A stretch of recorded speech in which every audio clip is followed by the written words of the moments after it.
مغرم قلبي بحبك مغرم يا مصطفانا المكرم يا رسول الله مغرم قلبي بحبك مغرم يا مصطفانا المكرم يا رسول الله.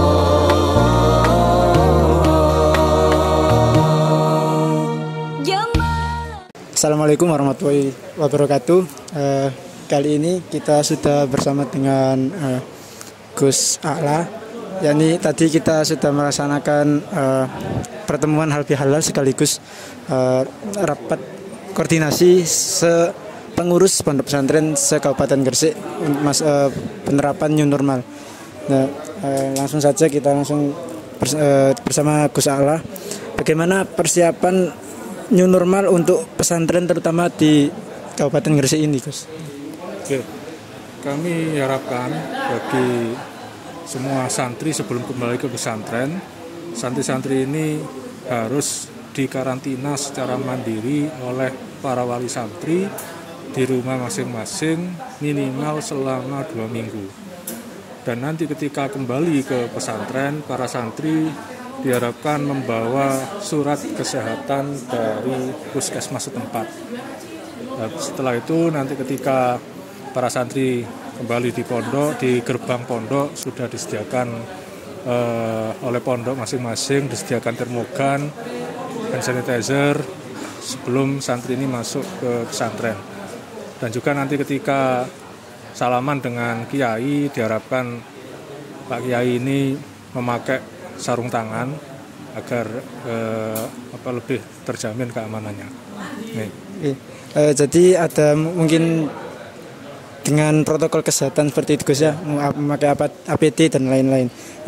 Mungkin untuk APD sendiri seperti hand sanitizer, masker, termogan itu apakah mandiri dari pondok pesantren masing-masing ataukah ada bantuan dari pemerintah, khususnya dari Pemkab Gresik seperti itu?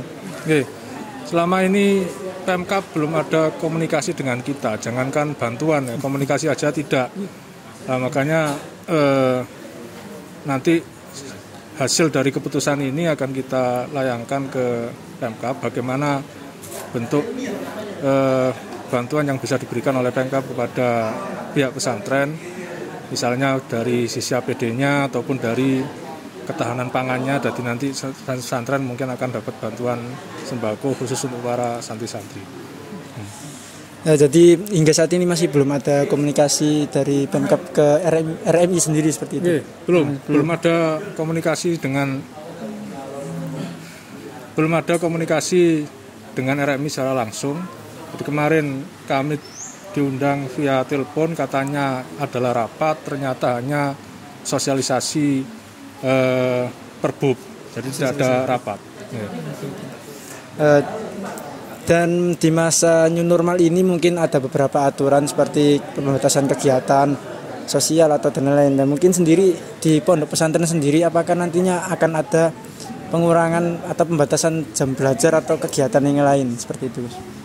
Oke, ketika di pesantren tentu santri kalau sudah membawa surat kesehatan, sudah dinyatakan sehat oleh puskesmas, maka kegiatan bisa berjalan secara normal selama kegiatan itu ada di dalam pesantren, tidak pakai keluar dari komplek pesantren, karena pesantren sendiri adalah salah satu komunitas yang sangat terbatas. Dan diharapkan juga bila pesantren ini guru-gurunya dari luar pesantren, maka ketika mau masuk ke pesantren pun juga harus melalui protokol kesehatan yang ketat. Jadi kegiatan insya Allah kalau sudah di dalam ya aman-aman saja. Ya kayak kita kalau di rumah lah, sama bapak sama ibu ya nyantai wae. Maka nanti misalnya di pesantren yang secara umum, pesantren kita ini kan kalau tidur uyul-uyulan, kayak pindang. Nah maka ini juga tidak masalah karena kita sudah aman semua di dalam pesantren ini. Close community. Jadi untuk kegiatan di pesantren sendiri itu disesuaikan dengan kesehatan dari santri-santri tersebut seperti itu, Gus. Ya, kegiatan masih berjalan normal selama kegiatan itu ada di dalam lingkungan pesantren dan orang-orang yang terlibat hanya orang dalam pesantren. Mungkin ada beberapa pondok seperti yang di Kabupaten Gresik ini, ada yang misal sekolahnya di luar pondok atau apa, itu kan mungkin santri keluar masuk pondok seperti itu, Gus. Mungkin ada penerapan atau kebijakannya sendiri. Oke. Itu berarti untuk santri-santri yang untuk pondok-pondok yang tidak memiliki sekolah formal, maka kami harapkan santri nanti ketika sekolah ini sudah mulai buka, maka santri harap diawasi keluar masuknya, terutama protokol kesehatannya harus terus dijalankan. Begitu santri kembali ke pesantren, maka harus cuci tangan, itu yang paling wajib. Kemudian dicek kesehatannya. Maka nanti di pesantren-pesantren ini wajib ada satgas COVID secara internal, secara mandiri dari pesantren, dan itu nanti yang akan terkoordinasi dengan bagian kesehatan dari RMI Gresik, yang dikomandani oleh Dr. Heri Munajib. Baik, seperti itu. Terima kasih, Gus, untuk waktunya wawancara dengan kami Elementor TV. Habis ini kita akan juga wawancara dengan salah satu perwakilan dokter dari PDNU seperti itu, Dr. Heri Munajib. Langsung saja kita lanjut seperti itu. Terima kasih, Gus, waktunya, Gus.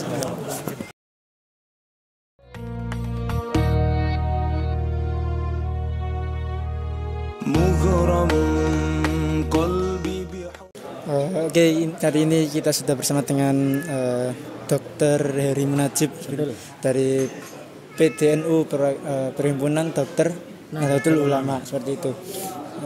Ya, langsung saja, Dok, mau tanya, kan untuk penerapan new normal sendiri di pondok pesantren, apakah adakah peran dokter, terutama jenengan perwakilan dari PDNU sendiri seperti itu? Oke. Untuk new normal di pesantren, jadi ketika wabah kayak gini, apalagi kita menyambut era new normal, itu memang panglimanya harusnya seorang dokter. Karena dokter yang mengerti seluk-beluk bagaimana kesehatan, bagaimana peraku virus, dan bagaimana kita mencegah virus ini jangan sampai menjadikan pondok pesantren itu sebuah klaster. Memang menjadi tantangan tersendiri. Kenapa? Karena di saat kasus kita masih tinggi, tapi pondok pesantren harus sudah mulai tahun ajaran baru.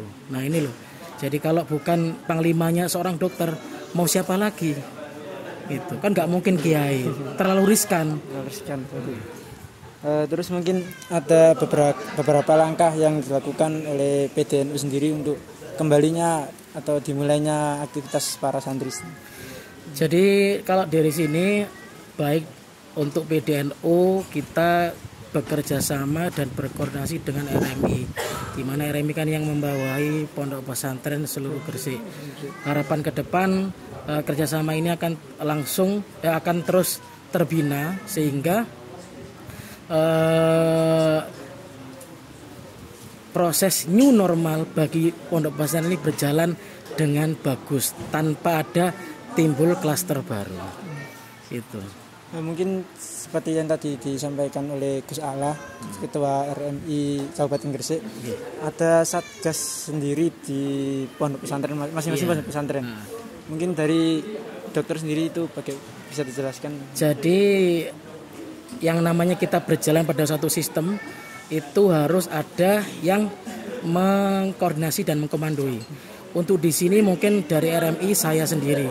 Nah, saya juga butuh orang dong untuk di masing-masing pondok pesantren untuk mengkoordinasikan semua tupoksi agar proses protokol kesehatan ini berjalan. Makanya kemarin tadi saya bilang bahwa masing-masing pondok pesantren harus memiliki satgas COVID di masing-masing pondok. Berapa banyaknya itu tergantung masing-masing pondok sendiri. Nah, harapan saya ke depan satgas di pondok pesantren kalau ada apa-apa koordinasi nanti sama saya, terus kemudian kita agak berkembang sedikit ke tingkat MWC, bahkan mungkin ke tingkat PC. Memang semuanya butuh waktu, tapi paling enggak saat ini kita harus bisa berlari untuk mengatasi itu semua. Dan kami dengar juga tadi mungkin dokter mengadakan seperti santri wisata insani seperti itu. Nah, mungkin peran dari santri wisata insani tersebut sendiri. Jadi gini, santri wisata insani atau santri Husain itu adalah santri di mana dia juga seorang satgas. Kalau semisal ada santri sakit, harapan dia merupakan ujung tombak untuk berkoordinasi dengan dokter ataupun satgas setempat. Karena kalau nggak kita tunjuk sebagai santri wisata insani atau satgas, nanti dia mau koordinasi sama siapa pasti akan terputus. Nah makanya itu, seorang satgas atau seorang santri itu nggak bisa lawaran, yang pasti harus dibekali ilmu apa saja yang harus dilakukan sebagai seorang satgas ataupun seorang santri wisata insani. Harapan ke depan, misalkan satu pondok memiliki 5 santri wisata insani, 1 tahun kemudian berkembang menjadi 10. Jadi ketok tular nggak harus orang itu saja. Jadi di pondok pesantren sendiri sudah bersiap sendiri seperti itu. Betul. Mungkin terakhir ada pesan-pesan untuk santri yang akan kembali ke pondok pesantrennya masing-masing seperti itu. Untuk teman-teman santri yang mau kembali ke pondok pesantren, yang pasti satu, jaga kondisi. Sudahlah, nggak usah kemana-mana, di rumah saja. Yang minimal pakai 14 hari. Kalau misalkan pelesir, ya ditahankan, habis ini kita waktunya masuk pondok. Masuk libur segitu lama sih pengen pelesir, ya kan nggak mungkin. Kurang. Nah itu apa, makanya kalau mau pondok minimal berdiam diri di rumah 14 hari. Pastikan makan minum yang sehat dan bergizi. Terus nggak usah kemana-mana, di rumah aja lah. Jaga kondisi. Harapan ke depan bila masuk kembali ke pondok dia kondisi fit, nggak sampai nulari liane, dan jangan sampai nulari yai sepuh, kan itu yang tidak kita harapkan. Yang sangat dikhawatirkan. Baik, terima kasih atas waktunya untuk wawancara ini. Jadi begitu tadi wawancara kami dengan Gus Ala selaku Ketua RMI Kabupaten Gresik dan juga Dr. Heri Munajib sebagai perwakilan dari PDNU untuk RMI, seperti RMI Kabupaten Gresik seperti itu. Dan jangan lupa tetap ikuti terus di channel YouTube Al Munira TV. Sekian, saya Faisal. Assalamualaikum warahmatullahi wabarakatuh. Waalaikumsalam.